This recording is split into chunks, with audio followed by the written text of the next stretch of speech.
அண்மை செய்தி. புதுச்சேரியில் மார்க்சிஸ்ட் கம்யூனிஸ்ட் கட்சி சார்பில் சட்டசபை முற்றுகை போராட்டமானது நடைபெற்றிருக்கிறது. இதனிடையே அங்கு தள்ளுமுள்ளு ஏற்பட்டு 100க்கும் மேற்பட்டோர் கைது செய்யப்பட்டிருப்பதாகவும் கூறப்படுகிறது. கள்ள தகவல்களோடு இணைகிறார் எம்முடைய செய்தியாளர் கிருஷ்ணா. கிருஷ்ணா, என்ன நடக்கிறது? முழுமையான விவரங்களை வழங்கலாம்.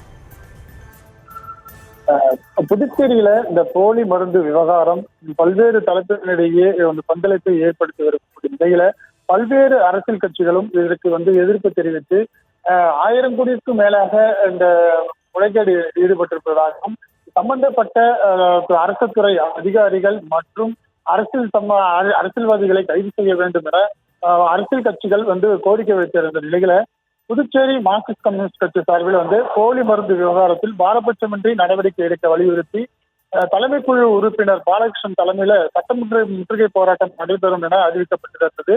அதன்படி இன்று ராஜா திரையரங்கம் சந்திப்பில் இருந்து 100க்கும் மேற்பட்டோர் ஊர்வலமாக நேரு வீதி வழியாக சட்டமன்றத்தை நோக்கி வந்தனர். அப்பொழுது கேண்டீன் வீதி சந்திப்பில் பேரிகார்டுகளை அமைத்து போலீசார் அவர்களை தடுத்து நிறுத்தினர். அப்பொழுது தடுப்பு கட்டைகளை உடைத்து முன்னேறி சென்ற போராட்டக்காரர்களிடையே காவல்துறைக்கும் போராட்டக்காரருக்கும் தள்ளுமுள்ளு ஏற்பட்டது. இதனால் அந்த பகுதியில் சிறிது நேரம் பரபரப்பாக காணப்பட்டது.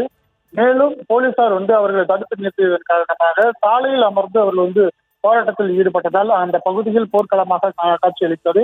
மேலும் இந்த புதுச்சேரியில பல்வேறு தரப்பினரும் இதுக்கு குற்றச்சாட்டு வரக்கூடிய நிலையில இந்த போலி மருந்து விவகாரம் சூடுபிடிக்கக்கூடிய நிலையில இந்த சம்பந்தப்பட்ட அரசியல் அதிகாரிகள் அந்த சம்பந்தப்பட்ட துறை அதிகாரிகள் மீது நடவடிக்கை எடுக்க வேண்டும்.